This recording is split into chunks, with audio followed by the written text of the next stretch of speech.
ನಾರಾಯಣಾಯ ಪರಿಪೂರ್ಣಗುಣಾರ್ಣವಾಯ ವಿಶ್ವೋದಯಸ್ಥಿತಿಲಯೋನ್ನಿಯತಿಪ್ರದಾಯ ಜ್ಞಾನಪ್ರದಾಯ ವಿಬುಧಾಸುರಸೌಖ್ಯದುಃಖಸತ್ಕಾರಣಾಯ ವಿತತಾಯ ನಮೋ ನಮಸ್ತೆ. ಯೋ ವಿಪ್ರಲಂಬ ವಿಪರೀತಮತಿಪ್ರಭೂತವಾದಾನ್ಯರಸ್ಯ ಕೃತವಾನ್ ಕುರಿತತ್ವವಾದಂ ಸರ್ವೇಶ್ವರೋ ಹರಿರಿತಿ ಪ್ರತಿಪಾದಯಂತಂ ಆನಂದತೀರ್ಥಮುನಿವರ್ಯಮಹಂ ನಮಾಮಿ. ನಾರಾಯಣಂ ನಮಸ್ಕೃತ್ಯ ನರಂ ಚೈವ ನರೋತ್ತಮಂ ದೇವೀಂ ಸರಸ್ವತೀಂ ವ್ಯಾಸಂ ತತೋ ಜಯಮುದೀರಯೇ. ಸ್ವಸ್ತ್ಯಸ್ತು ಸತಾಂ. ಹರಿ ಓಂ. ಮಾರ್ಕಂಡೇಯರು ಪಾಂಡವರ ಬಳಿಗೆ ಬಂದು ಪಾಂಡವರ ಜೊತೆಗೆ ಒಳ್ಳೆಯ ಚರ್ಚೆಯಲ್ಲಿ ತೊಡಗಿದ್ರು. ಅಂದರೆ ದೊಡ್ಡವರು ಬಂದಾಗ ಒಳ್ಳೆಯ ವಿಷಯವನ್ನು ಚರ್ಚಿಸಬೇಕು ಅನ್ನೋದನ್ನು ಕೃಷ್ಣ ಸೂಚನೆ ಮಾಡಿದ. ಆದರೆ ಕೇಳದೆ ಯಾವುದನ್ನು ಹೇಳಬಾರ್ದು ಅಂತ ಅವರು ಲೋಕಾಭಿರಾಮ ಮಾತಾಡಿ ಸುಮ್ಮನಾದ್ರು. ಯಾವಾಗ ಧರ್ಮರಾಜನಿಗೆ ಈ ವಿಷಯ ಗೊತ್ತಾಯಿತೋ ಅವನು ಸ್ವಲ್ಪ ಕಾಳಜಿಯಿಂದ ಮತ್ತಷ್ಟು ವಿಷಯಗಳನ್ನು ಕೇಳಿದ ಮೇಲೆ ಋತ್ವಿಜರ ಮಹತ್ವವನ್ನು ಹೇಳುವ ಅನೇಕ ಕಥೆಗಳನ್ನು ಹೇಳಿದರು. ಅದರಲ್ಲಿ ಶಲ ದಲ ಬಲ ಒಂದು ಪರೀಕ್ಷಿತನ ಕಥೆ ಬಂತು, ಒಂದು ಮಂಡೂಕರಾಣಿಯ ಕಥೆ. ಆನಂತರ ಅವನ ಮಕ್ಕಳಲ್ಲಿ 3 ಜನರಲ್ಲಿ 2 ಋತ್ವಿಜರಿಗೆ ವಿರುದ್ಧವಾಗಿ ನಡ್ಕೊಂಡು ಅನರ್ಥವನ್ನು ತಂದುಕೊಳ್ಳುವ ಪ್ರಸಂಗದಲ್ಲಿ ಅವನ ಹೆಂಡಂದಿರಿಂದ ಮತ್ತೆ ತಮ್ಮ ಕುಲವನ್ನು ಉಳಿಸಿಕೊಳ್ಳುವಂತಹ ಪ್ರಸಂಗ ಬಂತು. ಇದು ಹೇಳಿ ಮತ್ತೆ ಬಕ ಮತ್ತು ದಾಲ್ಭ್ಯ ಅಂತ 2 ಋಷಿಗಳು ಪರಸ್ಪರ ಆತ್ಮೀಯವಾಗಿ ಮಾತನಾಡಿಕೊಳ್ಳುವ ಪ್ರಸಂಗವನ್ನು ಉಲ್ಲೇಖ ಮಾಡುತ್ತಾ ದೀರ್ಘಕಾಲಿಕವಾದ ಜೀವನ ಅನ್ನೋದರಲ್ಲಿ ಸುಖ ಯಾವುದು ದುಃಖ ಯಾವುದು ಅನ್ನುವ ವಿಷಯವನ್ನು ಮಾತಾಡಿದರು. ಅಂದರೆ ಕಣ್ಣೆದುರುಗಡೆನೇ ನಮ್ಮೆದುರುಗಡೆ ಬೆಳೆದು ನಿಂತವರನ್ನು ನಾವು ಕಳ್ಕೊಂಡಾಗ ಆಗುವ ವ್ಯಥೆ ಅದು ಬಹಳ ಕಷ್ಟಕರವಾದದ್ದು. ಅದನ್ನು ತಪ್ಪಿಸಿಕೊಳ್ಳಿಕ್ಕೆ ಸಾಧ್ಯ ಆಗುವುದಿಲ್ಲ. ಅದು ಬಿಟ್ಟರೆ ಪ್ರತಿ ಅವಕಾಶ ಸಿಕ್ಕಿದಾಗಲೆಲ್ಲ ಮನೆಯಲ್ಲಿ ಹಿರಿಯರನ್ನು ಜ್ಞಾನಿಗಳನ್ನು ಯಾರನ್ನಾದರೂ ಕರೆದು ಅವರಿಗೆ ಒಂದು ತುತ್ತು ಊಟ ಹಾಕಿ ಅವರ ತೃಪ್ತಿಯ ನಗು ತೇಗುಗಳನ್ನು ಅನುಭವಿಸಿದರೆ ಅದರಷ್ಟು ಸುಖ ಮತ್ತೊಂದಿಲ್ಲ ಜಗತ್ನಲ್ಲಿ ಅಂತ ಹೀಗೆ ಬೇರೆ ಬೇರೆ ಸಂಗತಿಗಳನ್ನು ಉಲ್ಲೇಖ ಮಾಡಿದ್ರು. ಆ ನಂತರ ಮಾರ್ಕಂಡೇಯರ ಹತ್ರ ಮತ್ತೆ ಪ್ರಶ್ನೆ ಕೇಳುತ್ತಾರೆ. ಕಥಿತಂ ಬ್ರಾಹ್ಮಣ ಮಾಹಾತ್ಮ್ಯಂ ರಾಜನ್ಯ ಮಾಹಾತ್ಮ್ಯಮಿದಾನೀಂ ಶೃಣುಯಾಮಹೇ. ಋತ್ವಿಜರ ಬಗ್ಗೆ ಮಹತ್ವ ಏನು ಅಂತ ಹೇಳಿದ್ರಿ. ತಲೆ ಅನ್ನೋದು ಬಹಳ ಮುಖ್ಯ. ಆದರೆ ತಲೆಯನ್ನು ಉಳಿಸ್ಬೇಕಾದ್ರೆ ತೋಳ್ಬೇಕು. ಬರೀ ತಲೆ ಇದ್ರೆ ಏನು ಮಾಡ್ಲಿಕ್ಕಾಗುದಿಲ್ಲ. ಹಾಗಾಗಿ ತೋಳಿನ ರಕ್ಷಣೆಗೆ ಅಥವಾ ತೋಳಿನ ವ್ಯವಸ್ಥೆಗೆ ಯಾವುದು ಬಹಳ ಮುಖ್ಯವಾದದ್ದು ಅದನ್ನ ನನಗೆ ಹೇಳಿ ಅಂತ ಕೇಳಿದಾಗ ತೋಳಿನ ಮಹತ್ವದ ಅಥವಾ ಕ್ಷತ್ರ ಕುಲದ ಮಹತ್ವದ ಕಥೆಯನ್ನು ಹೇಳುತ್ತಾರೆ. ಒಬ್ಬ ಕುರುಗಳ ವಂಶದಲ್ಲಿ ಸುಹೋತ್ರ ಅಂತ ಇದ್ದ. ಕುರುಣಾಂ ಅನ್ಯತಮಃ ಸುಹೋತ್ರೋ ನಾಮ ರಾಜ ಮಹರ್ಷೀನ್ ಅಭಿಗಮ್ಯ ನಿವೃತ್ಯರತಸ್ತಮೇವ ರಾಜಾನಂ ಔಶೀನರಂ ಶಿಬಿಂ ದದರ್ಶ. ಔಶೀನರ ಅಂತ ಒಬ್ಬ ಶಿಬಿ ರಾಜನನ್ನ ಈ ಸುಹೋತ್ರ ಅನ್ನುವಂತ ಒಬ್ಬ ರಾಜ ಭೇಟಿಯಾಗ್ತಾನೆ. ಇವನು ಯಾರು ಅಂದ್ರೆ ಕುರುಕುಲದಲ್ಲೇ ಪರಂಪರೆಯಲ್ಲಿ ಬಂದವ, ಕೌರವರಲ್ಲಿ ಅಂದ್ರೆ ಈಗ ಧೃತರಾಷ್ಟ್ರನಿಗಿಂತ ಬಹಳ ಹಿಂದಿನವ. ಅವನು ಮಹರ್ಷಿಗಳನ್ನ ಕಾಡಿನಲ್ಲಿ ಭೇಟಿಯಾಗಿ ಅವರಿಂದ ಆಶೀರ್ವಾದವನ್ನ ಪಡೆದು ಮರಳಿ ಊರಿನ ಕಡೆಗೆ ಬರ್ತಾ ಇದ್ದ. ಅದೇ ಹೊತ್ತಿಗೆ ಅಭಿಮುಖಂ ಶಿಬಿಂ ದದರ್ಶ, ತನಗೆ ಅಭಿಮುಖವಾಗಿ ಶಿಬಿರಾಜನನ್ನ ಕಂಡ. ಅವನು ಯಾರು? ಔಶೀನರ ದೇಶದ ರಾಜ. ಸಮೇತ್ಯ ಪರಸ್ಪರೇಣ ಯಥಾ ವಯ, 2 ವಯಸ್ಸಿನಲ್ಲಿ ಸಮಾನರು, ಗುಣದಿಂದ ಸಮಾನರು, ಪ್ರಸಿದ್ಧಿಯಿಂದ ಸಮಾನರು ಎಲ್ಲ ಇತ್ತು. 2 ಪರಸ್ಪರ ಒಬ್ರಿಗೊಬ್ರು ಗೌರವ ಕೊಟ್ಟುಕೊಂಡ್ರು. ಅದೆಷ್ಟು ಚೆನ್ನಾಗಿದೆ ಅಂದ್ರೆ ಯಥಾವಯ ಪೂಜಾಂ ಪ್ರಯುಜ್ಯ, ಅವರವರ ಶಕ್ತಿ ಅನುಸಾರವಾಗಿ ವಯಸ್ಸಿಗನುಸಾರವಾಗಿ ಪರಸ್ಪರ ಗೌರವವನ್ನು ಕೊಟ್ಟರು. ಆದರೆ ಗುಣಸಾಮ್ಯೇನ, ಇಬ್ಬರಲ್ಲೂ ಗುಣ ಅನ್ನೋದು ಸಮಾನವಾದ್ರಿಂದಾಗಿ ಪರಸ್ಪರಂ ತುಲ್ಯಂ ಆತ್ಮಾನೌ ವಿದಿತ್ವ, 2 ಪರಸ್ಪರ ಸಮಾನರು ಅಂತ ತಿಳಿದು ಅನ್ಯೋನ್ಯಸ್ಯ ಪಂಥಾನಂ ನ ದದತು, ಅವನು ಇವನಿಗೆ ದಾರಿ ಬಿಡ್ಲಿಲ್ಲ, ಇವನು ಅವನಿಗೆ ದಾರಿ ಬಿಡ್ಲಿಲ್ಲ. ಆದರೆ ಅದಕ್ಕೆ ಕಾರಣ ಕೊಡುವಾಗ ಶಾಸ್ತ್ರ ಇತ್ತು ಅವ್ರ ಕೈಯಲ್ಲಿ. ನಮಕ್ಕಿಂತ ಹಿರಿಯರಾದವರಿಗೆ ಮಾತ್ರ ದಾರಿ ಕೊಡಬೇಕು ಅಂತ ಇರುದು. ನೀನ್ ನಂಗೆ ಸಮಾನ, ನಿಂಗೆ ನಾನು ಹೇಗೆ ದಾರಿ ಕೊಡ್ಲಿ ಅಂತ ಅವನು, ನಾನು ನಿಂಗೆ ಹೇಗೆ ದಾರಿ ಕೊಡ್ಲಿ ಅಂತ ಇವನು. 2 ಹೀಗೆ ದಾರಿ ಕೊಡದಂತೆ. ಅಂದ್ರೆ ಇಲ್ಲಿ ಮುಂದೆ ಅದರ ಪ್ರಸಂಗ ಹೇಗೆ ಬದಲಾಯಿತು ಅಂತ ಅನ್ನೋದು ದೈವಚಿತ್ತ ನಮಗೊಂದು ಪಾಠ ಸಿಕ್ತು. ಇವತ್ತು ಹಾಗೆ ಆಗ್ತಾ ಇರೋದು. ನಾನೇನು ಕಮ್ಮಿ ಅಂತ ತಲೆ ತಗ್ಗಿಸೋದು ನಾನು ರೆಡಿ ಇಲ್ಲ, ನಾನೇನು ಕಮ್ಮಿ ಅಂತ ತಲೆ ತಗ್ಸ್ಲಿಕ್ಕೆ ಇನ್ನೊಬ್ರು ರೆಡಿ ಇಲ್ಲ. ಇದರಿಂದ ಆಗ್ತಾ ಇರೋದು ಏನು ಅಂತಂದ್ರೆ, ಸಮಾಜದಲ್ಲಿ ಇಬ್ಬರನ್ನು ಒಬ್ಬರನ್ನ ಅಂದ್ರೆ ಇಬ್ರು ಯಾರೋ ಒಬ್ರ ಮೇಲೆ ಬರಬೇಕು ಅಂತ ಪ್ರಯತ್ನ ಮಾಡ್ತಾ ಇರ್ತಾರೆ. ಅದಕ್ಕೆ ಈ ಉಳಿದ ಗೋಸುಂಬೆಗಳೆಲ್ಲ ಶಕ್ತಿ ಕೊಡ್ತಾವೆ ಅಂತ ಬಂದು ಕುಸಲಾಯಿಸ್ತಾವೆ. ಕುಸಲಾಯಿಸಿದ ತಕ್ಷಣ ಅವನು ಇನ್ನೊಬ್ಬನನ್ನು ಹೊಡಿತಾನಲ್ವಾ, ಹೊಡೆದ ಮೇಲೆ ಇವನನ್ನೇನು ಉಳಿಸ್ತಾನೆ ಅಂತಲ್ಲ, ಯಾಕೆಂದ್ರೆ ಇವನ ವೀಕ್ನೆಸ್ ಇವನ ಕೈಯಲ್ಲೇ ಇದೆ, ಅವನನ್ನು ಹೊಡೆದು ಮುಗಿಸ್ತಾನೆ. ಆದ್ರೆ ದೈವ ವಶಾತ್ ಇಲ್ಲಿ ಹಾಗಾಗ್ಲಿಲ್ಲ. ಇಲ್ಲಿ ತತ್ರ ನಾರದ ಪ್ರಾದುರಾಸಿ, ಆ ಹೊತ್ತಿಗೆ ನಾರದರು ಬಂದ್ರಲ್ಲಿ. ನಾವ್ ಅನ್ಕೊಳ್ಳೋದು ಯಾವಾಗ್ಲೂ ನಾರದರು ಅಂತಂದ್ರೆ ಏನೋ ಮಧ್ಯದಲ್ಲಿ ತಂದಿಡುವವರು ಅಂತ ಹೇಳ್ತೇವಲ್ಲ, ಇಲ್ಲಿ ಎಷ್ಟು ಚೆನ್ನಾಗಿ ಅವರು ಅದರ ಸಮಸ್ಯೆಯನ್ನು ಪರಿಹರಿಸ್ತಾರೆ ಅಂದ್ರೆ, ಪ್ರಾದುರಾಸಿ ಕಿಮಿದಂ ಭವಂತೌ ಪರಸ್ಪರಂ ಪಂಥಾನಮಾವೃತ್ಯ ತಿಷ್ಠತೌ. ಯಾಕೆ ಹೀಗೆ ನೀವಿಬ್ಬರು ಪರಸ್ಪರ ದಾರಿ ಕೊಡದಂತೆ ಇಬ್ಬರು ತಿಷ್ಠತಃ ನಿಂತಿದ್ದೀರಿ? ಆಗ ತಾವು ಚತುಹು, ಅವರಿಬ್ರು ಹೇಳ್ತಾರೆ ನಾರದನನ್ನು ಕುರಿತು, ಭಗವನ್ ಪೂರ್ವಕರ್ಮ ಕರ್ತ್ರಾದಿಭಿ ವಿಶಿಷ್ಟಸ್ಯ ಪಂಥ ಉಪದಿಶ್ಯತೆ. ಯಾರು ಕರ್ಮದಿಂದ ಜ್ಯೇಷ್ಠನೋ, ಯಾರು ಜ್ಞಾನದಿಂದ ಜ್ಯೇಷ್ಠನೋ, ಅಥವಾ ಏನೋ ಒಂದು ಲೋಕದಲ್ಲಿ ಅವರಲ್ಲೊಂದು ಹಿರಿಮೆ ಇರಬೇಕು, ಅವನಿಗೆ ಪಂಥ ಉಪದಿಶ್ಯತೆ, ಅವನಿಗೆ ದಾರಿ ಬಿಟ್ಕೊಡ್ಬೇಕು ಅಂತಿದೆ. ಸಮಾನರು ಸಮರ್ಥಾಯವ ಆವಾಂವ, ಇನ್ನು ಇಲ್ಲ ತೋಳಿನ ಬಲದಿಂದ ಒಬ್ಬ ಶ್ರೇಷ್ಠ, ಸರಿ ಅವರಿಗೆ ಬಿಟ್ಕೊಡ್ಬೋದು. ಇಲ್ಲಿ ಪರಸ್ಪರ ನಾವಿಬ್ಬರು ಮಿತ್ರರು, ನಮ್ಮಿಬ್ಬರಲ್ಲಿ ಗೆಳೆತನ ಇದೆ. ಸಖ್ಯಂ ಪರಸ್ಪರೇಣ ಉಪಗತವು ತಚ್ಚ, ನಾವಿಬ್ರು ಒಟ್ಟಿಗೆ ಇರುವುದರಿಂದಾಗಿ ಯಾರನ್ನ ನಾವು ಮೊದಲು ಬಿಟ್ಟು ಕೊಡಬೇಕು. ಅಧರೋತ್ತರಂ ಪರಿಭ್ರಷ್ಟಂ, ನಮ್ಗೆ ಉತ್ತರ ಸಿಗದಂತೆ ನಾವೀಗ ಸ್ವಲ್ಪ ಗೊಂದಲದಲ್ಲಿ ಇದ್ದೇವೆ. ಆಗ ನಾರದರು ಬಹಳ ಚೆನ್ನಾಗಿ ಹೇಳ್ತಾರೆ, ಕ್ರೂರ ಕೌರವ್ಯ ಮೃದವೇ ಮೃದು ಕ್ರೂರೇ ಚ ಕೌರವ ಸಾಧುಶ್ಚ ಸಾಧವೇ ಸಾಧು ಸಾಧವೇ ನಾಪ್ನುಯಾತ್ ಕಥಂ. ಕ್ರೂರ ಮೃದುವಾದ ವ್ಯಕ್ತಿಯ ವಿಷಯದಲ್ಲಿ ಕ್ರೂರವಾಗಿ ನಡ್ಕೊಳ್ತಾನೆ, ಆದರೆ ಮೃದು ಭಾವದಿಂದ ಇರುವವನು ಕ್ರೂರನಲ್ಲಿಯೂ ಮೃದುವಾಗಿ ವರ್ತಿಸ್ತಾನೆ. ಹಾಗಾಗಿ ಆ ಕ್ರೂರ ಮೃದುವಾದವನಲ್ಲೂ ಮೃದುವಾಗಿ ವರ್ತಿಸ್ತಾನೆ, ಕ್ರೂರನಾದಲ್ಲೂ ಮೃದುವಾಗಿ ವರ್ತಿಸ್ತಾನೆ. ಅವನು ಗುಣಜ್ಯೇಷ್ಠನಾಗಿ ಬಿಡುತ್ತಾನೆ.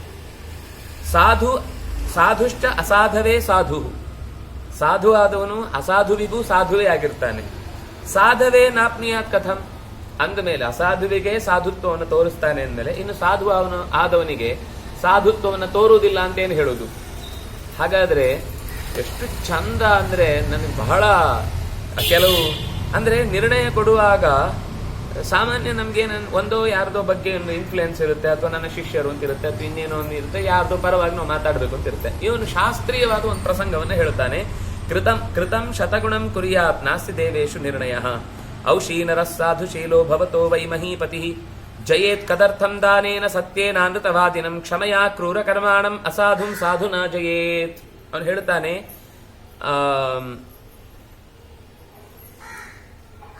ದೇವೇಶು ಈ ವಿಷಯದಲ್ಲಿ ಅಂದ್ರೆ ದೇವತೆಗಳು ಕೂಡ ಸಾಧುಗಳು ಅಸಾಧುಗಳು ಜೊತೆಯಾದಾಗ ಸಾಧುವಿನ ಪಕ್ಷಕ್ಕೆ ಬಂದು ನಿಲ್ತಾರೆ.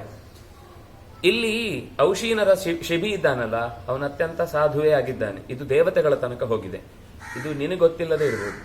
ಅವನು ಸಜ್ಜನನಿದ್ದಾನೆ. ಸಾಧುವಿನಲ್ಲಿ ಸಾಧುತ್ವ ತೋರುವುದು ಸಾಧುಗಳಿಗೆ ಮತ್ತಷ್ಟು ಗೆಲುವು ತರುವಂಥದ್ದು. ಅವನು ಹೇಳುವುದು ಸೋಲಿನಲ್ಲಿ ಗೆಲುವಿದೆ. ನೀವು ತಲೆ ತಗ್ಗಿಸಿದ್ರಿ ಅಂತ ತಕ್ಷಣ ನೀವು ಸೋತಿದ್ದೀರಿ ಅಂತ ಅರ್ಥ ಅಲ್ಲ, ನೀವು ಗೆದ್ದಿದ್ದೀರಿ ಅಂತ ಅರ್ಥ. ನಮ್ಮಲ್ಲೇನು ಅಂದ್ರೆ, ಯಾವುದೋ ಒಂದು ವಿಷಯಕ್ಕೆ ನಾವು ತಲೆ ತಗ್ಗಿಸಿ ಒಪ್ಕೊಂಡ್ಬಿಟ್ವಿ ಅಂತಂದ್ರೆ ಕಾಂಪ್ರಮೈಸ್ ನಾವು ಆಗಿದ್ದು ನಮ್ಗೆ ಈಗ ಮದುವೆಗಳಲ್ಲಿ ಸಾಮಾನ್ಯವಾಗಿ ಏನೋ ಒಂದು ಗಲಾಟೆ ಆಗುತ್ತೆ, ಅಥವಾ ಆಸ್ತಿ ವಿಭಾಗದ ವಿಷಯದಲ್ಲಿ ಯಾರೋ ಒಬ್ರು ನಾನು ಹೇಳಿದ ಹಾಗೆ ಆಗ್ಬೇಕು ಅಂತ ವ್ಯವಸ್ಥೆ ಮಾಡ್ತಾರೆ.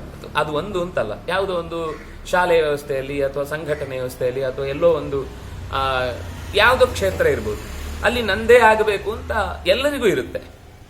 ಆದ್ರೆ ಯಾವುದರಿಂದ ಹಾನಿ ಉಂಟಾಗುವುದಿಲ್ವೋ ಅಂಥ ವಿಷಯದಲ್ಲಿ ಸಣ್ಣದ ವಿಷಯ ಅದನ್ನ ನಾವು ಈಗ ಸುಮ್ಮನೆ ಆ ಹೊತ್ತಿಗೆ ಇರುವಂತ ಒಂದು ವ್ಯವಸ್ಥೆಯನ್ನು ಸುಮ್ಮನೆ ಒಪ್ಕೊಂಡು ಹೋಗ್ಬಿಟ್ರೆ ಎಲ್ಲರೂ ಸಂತೋಷವಾಗಿರ್ತಾರೆ. ನಮ್ಗೇನು ಅಂದ್ರೆ, ಆ ಕ್ಷಣಕ್ಕೆ ನಾನು ಯಾಕೆ ಬಿಟ್ಕೊಡ್ಬೇಕು, ನಾನು ವ್ಯಕ್ತಿತ್ವ ಉಳ್ಳವರು, ನನಗೂ ಸಮಾಜದಲ್ಲಿ ಗೌರವ ಇದೆ, ನಾನು ಯಾಕೆ ತಲೆ ತಗ್ಗಬೇಕು. ಆದ್ರೆ ದೇವತೆಗಳು ಯಾರನ್ನ ಸಾಧು ಅಂತ ಲೆಕ್ಕಕ್ಕೆ ತಗೊಳ್ತಾರೆ ಅಂತಂದ್ರೆ, ಸಾಧುಗಳ ವಿಷಯದಲ್ಲಿ ತಾನು ತಗ್ಗಿ ನಡೆದಾಗ ಅವನನ್ನ ಸಾಧು ಅಂತ ಗ್ರಹಿಸ್ತಾರೆ. ಗುಣದಿಂದ ಶಿಬಿಯಲ್ಲಿ ಸಾಧುತ್ತದೆ. ಯಾಕಂದ್ರೆ ನಿಮ್ಗೆ ಗೊತ್ತ, ಮುಂದೆ ಬರುತ್ತೆ ಆ ಕಥೆ. ಮೈಯನ್ನೇ ಕೆತ್ತಿಕೊಟ್ಟ ದೊಡ್ಡ ದಾನವಂತಿಕೆ ಅವನಲ್ಲಿದೆ, ಅದರಿಂದಾಗ ಅವನಲ್ಲಿ ಒಂದು ಗುಣ ಇದೆ ಅಂತ ಅದನ್ನ ಎಷ್ಟು ನಾಜೂಕಾಗಿ ಹೇಳ್ತಾನೆ ಅಂದ್ರೆ, ಔಷೀನರ ಸಾಧುಶೀಲ. ಭವತೋ ವೈ ಮಹೀಪತಿ. ನಿನ್ನ ಎದುರುಗಡೆ ಯೋಚನೆ ಮಾಡಿದಾಗ ಅವನಲ್ಲಿ ಒಂದು ವಿಶೇಷವಾದ ಸಾಧು ಗುಣ ಇದೆ, ಆದ್ರೆ ನೀನು ಅವನಿಗಿಂತ ಸಾಧು ಆಗ್ಬೋದು. ಈಗ ಅಂಥ ಸಾಧುವಿಗೆ ನೀನು ದಾರಿ ಬಿಟ್ಟು ಕೊಟ್ರೆ ನೀನು ಅವನಿಗಿಂತ ಸಾಧು ಆಗ್ತಿ. ನೀನು ಸೋತಿದ್ದೇನೆ ಅನ್ಕೊಳ್ಬೇಡ. ನೀನು ಅಯ್ಯೋ ನನ್ನ ಪ್ರೆಸ್ಟೇಜ್ ಅನ್ನ ಇಲ್ಲಿ ಕೆಳಗೆ ಹಾಕ್ಬಿಟ್ರು, ಪ್ರೋಟೋಕಾಲ್ ಪ್ರಕಾರ ನನಗೆ ಮೊದಲು ಕೊಡಬೇಕಿತ್ತು ದರ್ಶನ, ಅವನಿಗೆ ಕೊಟ್ಟುಬಿಟ್ರು ಅಂತೆಲ್ಲ ತಲೆ ಕೆಡಿಸ್ಕೊಳ್ಬೇಡ. ನಿನಗೇನು ಈಗ ಒಬ್ಬ ಒಳ್ಳೆಯವನಿಗೆ ನೀನು ನಿನ್ನ ಅಹಮ್ಮನ್ನ ಬಿಟ್ಟು ನಡೆದಿಯಲ್ವಾ, ಅದು ನಿನ್ನ ಈಗಿನ ಗುಣವಂತಿಕೆಯನ್ನು ಹೆಚ್ಚು ಮಾಡುತ್ತೆ. ಯಾಕೆಂದ್ರೆ ಜಯೇತ್ ಕದರ್ಯಂ ದಾನೇನ, ತುಂಬಾ ತುಂಬಾ ಕೆಟ್ಟ ರೀತಿಯಿಂದ ವರ್ತಿಸೋನಿಗೆ ಏನಾದ್ರೂ ಕೊಟ್ಟು ಹೋಗಪ್ಪ ನೀನು ನಿನ್ಗೆ ಇಷ್ಟ ಬಂದಾಗ ಮಾಡ್ಕೊ ಅಂತ ಕೆಲವೊಂದ್ಸರ್ತಿ ಅವರನ್ನ ನೀವು ಕೊಡದೇ ಇದ್ರೆ ಅವರ ಮಾತು ಕೇಳಲಿಕ್ಕೆ ಸಾಧ್ಯ ಇಲ್ಲ.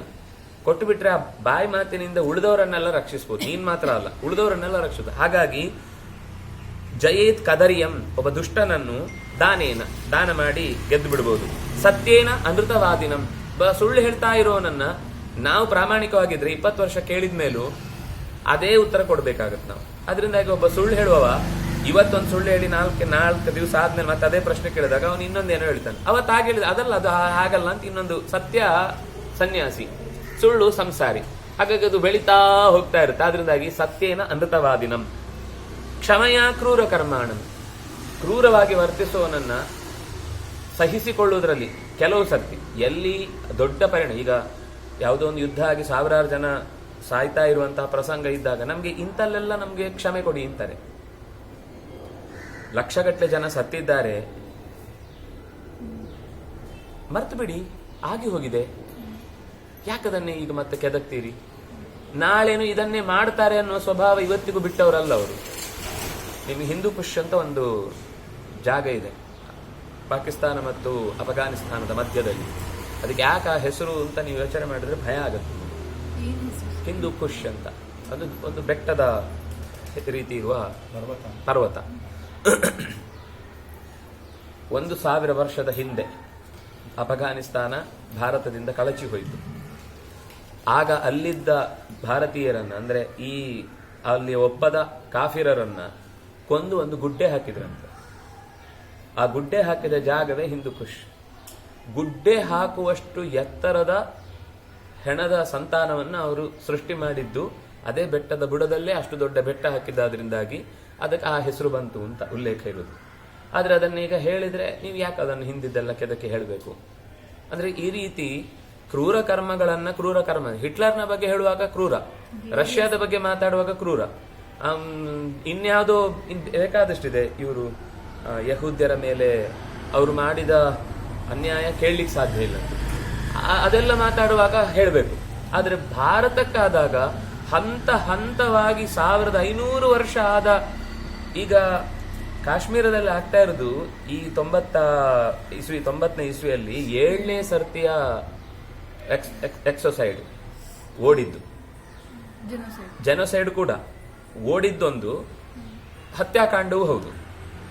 ಯೋಚನೆ ಮಾಡಿ, 7ನೇ ಅಂದ್ರೆ ಪ್ರತಿ ಸರ್ತಿ ಏನಾಗ್ತಿತ್ತು, ಮತ್ತೆ ಅಲ್ಲಿಯ ರಾಜ ಯಾರಾದ್ರೂ ಹಿಡಿದು ತಂದವರನ್ನು ವಾಪಸ್, ಇಲ್ಲ ನೀವು ಇಲ್ಲಿ ಇರಬೇಕು, ಇದು ನಿಮ್ಮ ಜಾಗ ಇರಬೇಕು ಅಂತ ಹೇಳುತ್ತಿದ್ದ. ಪ್ರತಿ ಸರ್ತಿ ಅದು ಕಮ್ಮಿ ಆಗ್ತಿತ್ತೋ ಹೆಚ್ಚಾಗ್ತಿತ್ತೋ ಗೊತ್ತಿಲ್ಲ. ಅಂದ್ರೆ ಹೀಗೆ ಇಷ್ಟು ಒದ್ದಾಟಗಳಿದ್ದಾಗಲೂ ನಮ್ಗೆ ಒಂದು ವಿಷಯನೇ ಗೊತ್ತಿಲ್ಲ. ಲಲಿತಾದಿತ್ಯ 300 ವರ್ಷಗಳ ಕಾಲ ಅವರ ಆಡಳಿತ, ಅವರ ದಾಳಿಯಿಂದ, ಪಾಕಿಸ್ತಾನದಿಂದ ಆಚೆಯಿಂದ ಮೇಲಿನಿಂದ ಬರ್ತಾ ಇರುವ ದಾಳಿಯನ್ನು ತಡೆದು ನಿಲ್ಲಿಸಿತ್ತು. ನಮ್ಮ ಟೆಕ್ಸ್ಟ್ ಬುಕ್ ಅಲ್ಲಿ ಆ ಹೆಸರಿನ ಉಲ್ಲೇಖನೇ ಇಲ್ಲ. ಸೋತೋದ ಕತೆ ಫಸ್ಟ್ ಹಾಕ್ಬಿಡ್ತಾರೆ. ನಮಗೆ ಇತಿಹಾಸ ಎಲ್ಲಿ ಇಲ್ಲ, ನಮ್ಮ ಲಲಿತಾದಿತ್ಯ ಅಂತ ಇದ್ದ ಅಂತಿಲ್ಲ. ರಾಜ ಹರಿಸಿಂಗ್ ಇದಾಗುವಾಗಲೂ, ಸ್ವಾತಂತ್ರ್ಯದ ಹೊತ್ತಿನಲ್ಲೂ ಅವರನ್ನು ಕನ್ಫ್ಯೂಸ್ ಮಾಡಿದವರೇ ಇತಿಹಾಸದ ಬಗ್ಗೆ ಸರಿಯಾಗಿ ಗೊಂದಲ ಹುಟ್ಟಿಸಿ ಏನ್ ಮಾಡಬೇಕು ಅಂತ ಗೊತ್ತಾಗದಾಗ ಮಾಡಿ. ಅಂದ್ರೆ ಇದೆಲ್ಲ ಕ್ರೂರ ಕರ್ಮಾಣಂ. ನಮ್ಗೆ ನೋಡಿ, ಭಾರತೀಯರಿಗೆ ಎಷ್ಟು ಒಂದು, ಈಗ ಕೆಲಸ ಇರಲಿಲ್ಲ ಅಥವಾ ಅವರ ಮೇಲೆ ಅನ್ಯಾಯ ಆಯಿತು, ಆದ್ದರಿಂದಾಗಿ ಅವರು ಕ್ರೂರಿಗಳಾದ್ರು ಅಥವಾ ಭಯೋತ್ಪಾದಕರಾದ್ರು ಅಂತ ಹೇಳ್ತಾರಲ್ಲ. ಇಷ್ಟು 1000 ವರ್ಷದಿಂದ ಅಲ್ಲಿಯ ಕಾಶ್ಮೀರಿ ಯಾರು ಹಿಂದೂಗಳು ಅಂತ ಹೇಳಿ, ನಾನು ಪಂಡಿತರು ಅನ್ನೋ ಶಬ್ದ ಬಳಸಲಿಕ್ಕೆ ಇಷ್ಟಪಡೋದಿಲ್ಲ. ಯಾಕೆಂದ್ರೆ ಅಲ್ಲಿ ಕೇವಲ ಪಂಡಿತರು ಮಾತ್ರ ಅಲ್ಲ, ಎಲ್ಲರನ್ನೂ ಕೊಂದಿದ್ದಾರೆ. ಭಾರತದ ಪರವಾಗಿ ಯೋಚನೆ ಮಾಡಿದ ಮುಸ್ಲಿಮರನ್ನು ಕೊಂದಿದ್ದಾರೆ.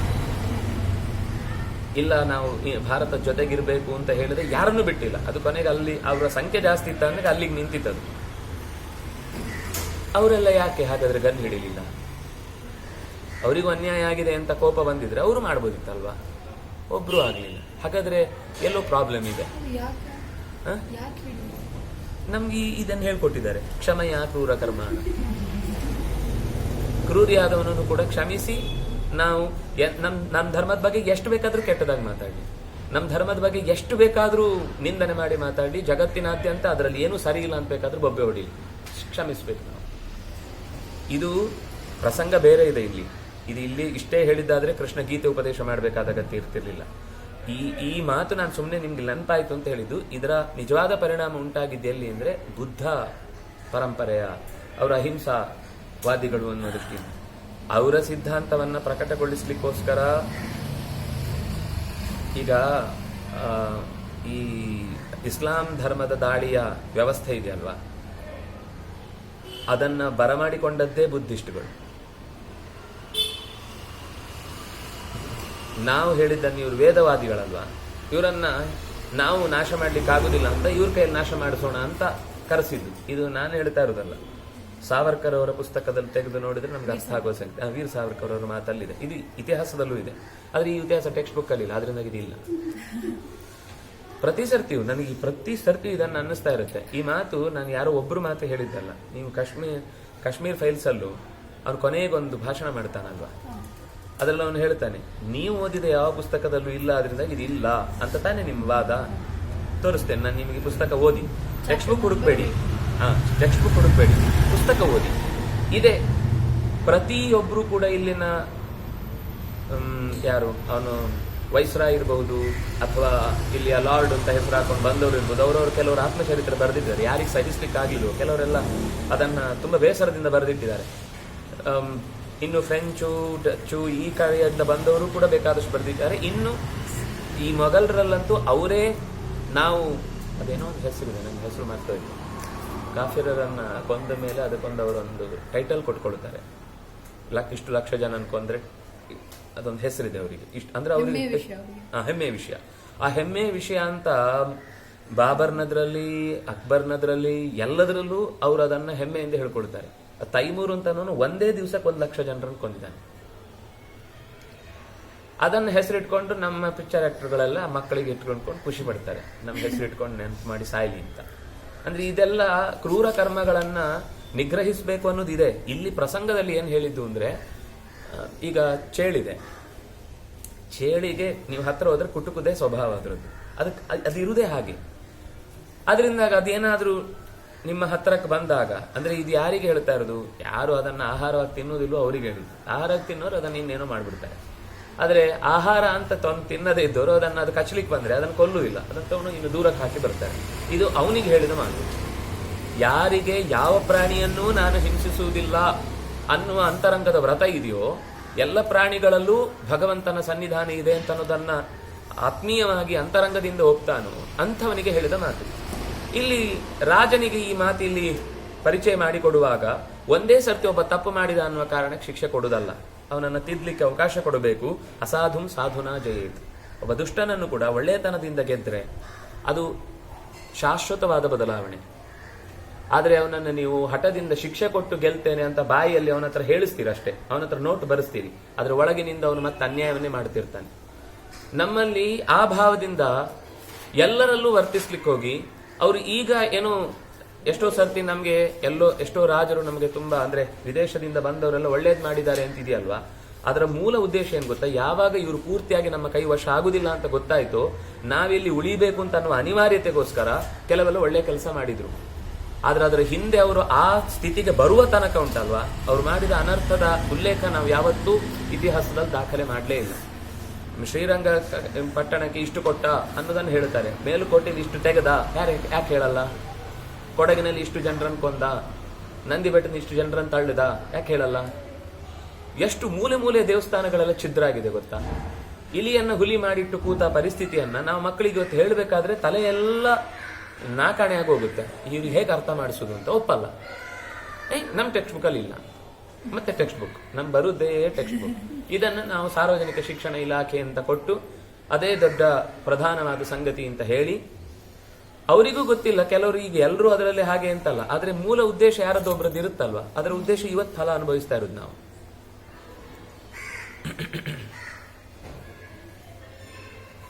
ಹೀಗೆ ಹೇಳಿದ ತಕ್ಷಣ ಅವನಿಗೆ ತುಂಬಾ ಸಮಾಧಾನ ಆಯಿತು. ಕೂಡಲೇ ಇದರಲ್ಲಿ ಬದಲಾವಣೆನೇ ಮಾಡಲಿಲ್ಲ, ಮತ್ತೆ ಚರ್ಚೆ ಮಾಡಲಿಲ್ಲ. ಯಾರು ಸುಹೋತ್ರ ಚರ್ಚೆ ಮಾಡಲಿಲ್ಲ. ಕೂಡಲೇ ತದುಭಾವೇವ ಭವಂತೌ ಉದಾರೋಯ ಇದಾನೀಂ ಭವದ್ಭ್ಯಾಂ ಅನ್ಯತಮಃ ಸೋಪಸರ್ಪತು. ಇಲ್ಲಿ ಹೇಳುವಾಗ ನಾರದರು ನೇರವಾಗಿ ಸುಹೋತ್ರನ ಹತ್ರ ಹೇಳಲಿಲ್ಲ, ಇಬ್ಬರಿಗೂ ಸೇರಿಸಿ ಹೇಳಿದ್ರು, ಯಾರಾದ್ರೂ ಒಬ್ರು ಬಿಟ್ಟುಕೊಡಿ.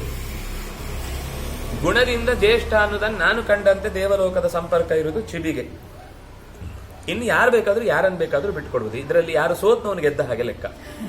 ಇದರಲ್ಲಿ ಯಾರು ತಗ್ಗಿದ್ನೋ ಅವನಿಗೆ ಮರ್ಯಾದೆ ಜಾಸ್ತಿ, ಅವನು ನಿಜವಾದ ಸಾಧು ಅನ್ನುವ ಕಾರಣಕ್ಕಾಗಿ ಏತದ್ವೈ ನಿದರ್ಶನಂ ಇತ್ಯುಕ್ತ ತೂಷ್ಣೀಂ ನಾರದ ಬಭುವ. ಅವರು ಕೈ ತೋರಿಸಿ ನೀನು ತಗ್ಗು ಅಂತ ಹೇಳಲಿಲ್ಲ. ನಿಮ್ಮಲ್ಲಿ ಯಾರಾದ್ರೂ ಒಬ್ರು, ಆದ್ರೆ ಇಬ್ರು ಒಳ್ಳೆಯವರೇ ಆದ್ರಿಂದ ಅದರಲ್ಲಿ ತಕ್ಷಣ ಏತಚ್ಛ್ರುತ್ವಾತು ಕೌರವ್ಯ. ಕೌರವ್ಯನಿಗೆ ಗೊತ್ತಾಯ್ತು, ಯಾಕಂದ್ರೆ ಅವನಿಗೂ ಕಿವಿಗೆ ಶಿಬಿಯ ಹಿಂದಿನ ಕಥೆ ಕಿವಿಗೆ ಬಿದ್ದಿತ್ತು. ಆದ್ರಿಂದಾಗಿ ತಕ್ಷಣ ಶಿಬಿಗೆ ಪ್ರದಕ್ಷಿಣೆ ಬಂದು ಶಿಬಿಂ ಪ್ರದಕ್ಷಿಣಂ ಕೃತ್ವ ಪಂಥಾನಂ ದತ್ವ ಬಹುಕರ್ಮಭಿಹಿ ಪ್ರಶಸ್ಯ ಪ್ರಯವು. ಅವನ ನಿಜವಾದ ಕಾರ್ಯಗುಣಗಳನ್ನೆಲ್ಲ ಹೊಗಳಿ, ನಿಜವಾಗಿಯೂ ನೀನು ಯೋಗ್ಯ ಆದ್ರಿಂದಾಗೆ ನಾನು ಬಿಟ್ಟುಕೊಟ್ಟಿದ್ದೇನೆ, ಗೆಲ್ಲಬೇಕು ಅಂತಲ್ಲ, ಸೋತಾಗ ಒಂದು ಹೆಮ್ಮೆ ಅನ್ಸುತ್ತೆ ಕೆಲವು ವಿಷಯದಲ್ಲಿ. ಅಜ್ಜ ಮಗುವಿನ ಹತ್ರ ಕೆಲವೊಮ್ಮೆ ಬೇಕು ಅಂತ ಸೋಲ್ತಾನೆ. ಸೋಲುವುದರ ಉದ್ದೇಶ ಮಗುವಿಗೆ ಒಂದು ಗೆಲುವಿನ ಸುಖ ಕೊಡ್ಲಿ ಅಂತ ಒಂದು. ಎರಡನೇದ್ದು, ಕೆಲವೊಂದು ಸಂದರ್ಭದಲ್ಲಿ ನಮ್ಗೆ ಹಾಗೆ ಸೋಲುವುದರಿಂದ ಆ ವ್ಯಕ್ತಿಯ ಜೊತೆಗೆ ಒಂದು ಬಾಂಧವ್ಯ ಗಟ್ಟಿ ಉಳಿಯತ್ತೆ ಅಂದ್ರೆ ಇದು ಹೊಂದಾಣಿಕೆ, ಸಂಸಾರದ ಹೊಂದಾಣಿಕೆಯಲ್ಲೂ ಇದೇ ಮುಖ್ಯ ವಿಷಯ ಆಗಿರುತ್ತೆ. ನಾವೇ ಪ್ರತಿ ಸರ್ತಿ ಮಕ್ಕಳ ಜೊತೆಗೋ ತಂದೆಯ ಜೊತೆಗೋ ಹೆಂಡತಿಯ ಜೊತೆಗೋ ಗಂಡನ ಜೊತೆಗೋ ಯಾವ ಸರ್ತಿಯೂ ಗೆಲ್ಬೇಕು ಅಂತ ಎಷ್ಟು ನಾವು ಪ್ರಯತ್ನ ಮಾಡ್ತೇವೆ ಅಷ್ಟು ಬಂಧ ಹುಳಿ ಹಿಂಡ್ತಾ ಹೋಗುತ್ತೆ. ಕೆಲವು ವಿಷಯಕ್ಕೆ ನಾವು ತಗ್ಗಿ ಬಗ್ಗೆ ನಡೆದ್ರೇನೆ ಸಂಬಂಧ ಗಟ್ಟಿ ಉಳಿಯುತ್ತೆ. ಅದು ಯಾಕೆ ಉಳಿಸ್ಕೋಬೇಕು? ನಂದು ಇವತ್ತಿನ ಪ್ರಶ್ನೆ. ಉಳಿಸ್ಕೊಂಡು ಏನ್ ಮಾಡ್ಲಿಕ್ಕಿದೆ? ನಿಮ್ಗೆ ಆ ಕ್ಷಣದ ಸುಖ ಅರ್ಥ ಆಗುದಿಲ್ಲ, ಆದ್ರೆ ಜೊತೆಗಿದ್ದಾಗ ಅದು ಒಂದು ದೀರ್ಘಕಾಲದ ಒಂದು ಪ್ರಯಾಣದಲ್ಲಿ ಆ ಕೊನೆಯಲ್ಲಿ ಅದನ್ನ ಪಾಂಡವರೇ ಹೇಳ್ತಾರಲ್ವಾ, ಎಲ್ಲರನ್ನ ಕಳ್ಕೊಂಡು ನಾನು ಏನ್ ಸುಖ ಪಡಬೇಕು ಅಂತ ಧರ್ಮರಾಜ ಹೇಳ್ತಾನೆ. ಆದ್ರೆ ಅವನು ಹೇಳ್ತಾನೆ, ನಿನ್ನ ಯೋಚನೆ ಕರೆಕ್ಟು, ಆದ್ರೆ ಉಳ್ಕೊಂಡವ್ರು ಎಲ್ಲರೂ ಕೂಡ ಈಗ ಕೌರವನಿಗೆ ಸಪೋರ್ಟ್ ಮಾಡ್ತಾ ಇದ್ದಾರಲ್ವಾ, ಅವ್ರಿಗೆ ನಿಜವಾಗಿ ಧರ್ಮದಲ್ಲಿ ಇದ್ದು ನಾವು ಬದುಕಬೇಕು ಅಂತಿದ್ರೆ ನಿನಗೆ ಸಪೋರ್ಟ್ ಮಾಡ್ಲಿಕ್ಕೆ ಬರ್ತಿದ್ರು. ಬಂದಿಲ್ಲ ಅಂದ್ಮೇಲೆ ಅವರು ತದನುಬಂಧಿ ನಿಗ್ರಹ, ಭಗವಂತನ ದ್ವೇಷವನ್ನ ಪರಮವಾಗಿ ಮಾಡುವ ದುರ್ಯೋಧನನಿಗೆ ಬೆನ್ನು ಕೊಟ್ಟು ಕೈ ಕೊಟ್ಟು ಸಹಾಯಕ್ಕೆ ನಿಂತಿದ್ದಾರೆ, ಬೆಂಬಲಕ್ಕೆ ನಿಂತಿದ್ದಾರೆ ಅಂದಾಗ ಅವರು ಕೂಡ ನಿಗ್ರಾಹ್ಯರೇ. ಇಲ್ಲಿ ಬಂಧುಗಳು ಅನ್ನುವ ಲೆಕ್ಕಕ್ಕೆ ಬರುವುದಿಲ್ಲ, ದ್ವೇಷಿ ಯಾದವನ ಬೆಂಬಲಕ್ಕೆ ನಿಂತಿದ್ದಾರೆ ಅನ್ನೋ ಕೆಲಸ ಮುಖ್ಯ ಆಗುತ್ತೆ ಅನ್ನುವ ಕಾರಣಕ್ಕಾಗಿ ನೀನು ಹೊಡಿಬೇಕು. ಆದ್ರೆ ಯಾರು ಇಲ್ಲ ಅಂತ ಯೋಚನೆ ಮಾಡಬೇಡ, ಮತ್ತು ನಿನಗೆ ಬೇಕಾದವರು ಖಂಡಿತ ಉಳಿದೇ ಉಳಿತಾರೆ, ಅವರನ್ನ ನೀನು ಜೊತೆಗೆ ಇಟ್ಕೊಂಡು ಬದುಕನ್ನು ನಡೆಸಬಹುದು. ಆದ್ರೆ ಅಲ್ಲಿಯ ತನಕ ಬಹಳ ಗಂಭೀರವಾಗಿ ಅವ್ರು ತುಂಬಾ ಹೊಂದ್ಕೊಂಡೇ ಹೋಗಿದ್ದಾರೆ. ಆ ಹೊಂದ್ಕೊಂಡು ಹೋಗಿದ್ದ ಕುತ್ರ ಏನ್ ಬಂತು ಸಂಜಯನಿಂದ, ಹೇಗಿದ್ರು ಇಷ್ಟು ದಿವಸ ಕಾಡಲ್ಲಿ ಇದ್ರಲ್ವಾ, ಇನ್ನೂ ಕಾಡಲ್ಲೇ ಇದ್ಬಿಡಿ ಅಂತ ಹೇಳಿ ಕಳಿಸಿದ ಧರ್ಮರಾಜನಿಗೆ ಧೃತರಾಷ್ಟ್ರ. ಆಗ ಕೋಪ ಬಂತು. ಧರ್ಮರಾಜನಿಗೆ ಕೋಪ ಬರಲ್ಲ, ಅವನು ಬಂದ ಎರಡು ಕೋಪ, ಒಂದು ಸಂಜಯನ ಸಂಧಾನದ ಕಾಲದಲ್ಲಿ, ಇನ್ನೊಂದು ವೈಶಂಪಾಯನ ಸರೋವರದಲ್ಲಿ ದುರ್ಯೋಧನ ಅಡಗಿ ಕೂತ ಹೊತ್ತಿನ ಸಂದರ್ಭದಲ್ಲಿ. ಅದು ಬಿಟ್ಟು ಅವನು ಕಟುವಾಗಿ ಸ್ವಲ್ಪ ಗಟ್ಟಿಯಾಗಿ ಮಾತಾಡಿದ್ದು ಅಂತ ಇಲ್ಲವೇ ಇಲ್ಲ.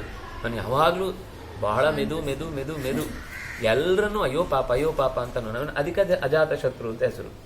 ಅವನು ಯಾರನ್ನು ದ್ವೇಷಿಸ್ತಾ ಇರಲಿಲ್ಲ ಅನ್ನೋದು ಅಜಾತ ಶತ್ರು, ಅವನನ್ನೆಲ್ಲರೂ ದ್ವೇಷಿಸ್ತವರಿದ್ರು. ಅದರಿಂದಾಗಿ ಅಜಾತ ಶತ್ರು ಅಂದ್ರೆ ಯಾರು ಶತ್ರುಗಳೇ ಇಲ್ಲದವ ಅಂತ ಅರ್ಥ ಅಲ್ಲ. ಹಾಗೆ ಯಾರಿಂದಲೂ ಶತ್ರುತ್ವವನ್ನ ನಾವು ಬೇಡ ಅಂತ ಎಷ್ಟು ದೂರ ಇಟ್ಟರು ಕೂಡ ನಮ್ಗೆ ಯಾವುದೋ ಒಂದು ಎಲ್ಲರನ್ನ ಮೆಚ್ಚಿಸ್ಲಿಕ್ಕೆ ಎಲ್ಗಾಗತ್ತೆ, ಯಾರಿಗಾಗತ್ತೆ, ಯಾವಾಗತ್ತೆ, ಹೇಗಾಗತ್ತೆ, ಸಾಧ್ಯ ಇಲ್ಲ ಅದು.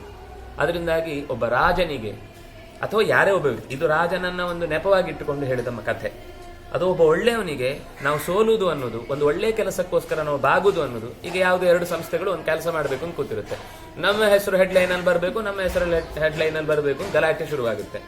ಶುರುವಾಗಿ ಕೊನೆಗೆ ಯಾರು ಬಿಟ್ಕೊಡ್ಲಿಲ್ಲ ಅಂದ್ರೆ ಆ ಒಳ್ಳೆ ಕೆಲಸ ನಿಂತು ಹೋಗುತ್ತೆ. ಅದು ಯಾರಾದ್ರೂ ಒಬ್ರು ಬುದ್ಧಿ ಇದ್ದವರು ಸೋತ್ರು ಪರವಾಗಿಲ್ಲ, ಕೆಲಸ ಆಗ್ಲಿ, ನಮ್ಗೆ ಸಿಗ್ಬೇಕಾದ ಸಂಸ್ಕಾರ ಶಿಬಿರ ಆಗ್ಬೇಕು ಹೊರತು ನಾವು ಮೊದಲು ನಾನ್ ಮಾಡ್ತಾ ಇದ್ದೇನೆ ಅನ್ನೋ ಹೆಸರು ನನಗೆ ಬರಬೇಕು ಅಂತ ಅನ್ನೋದ್ರಲ್ಲೇ ನಿಂತು ಹೋಯ್ತು ಅಂತಂದ್ರೆ ಕೆಲಸ ಹಾಳಾಗುತ್ತೆ.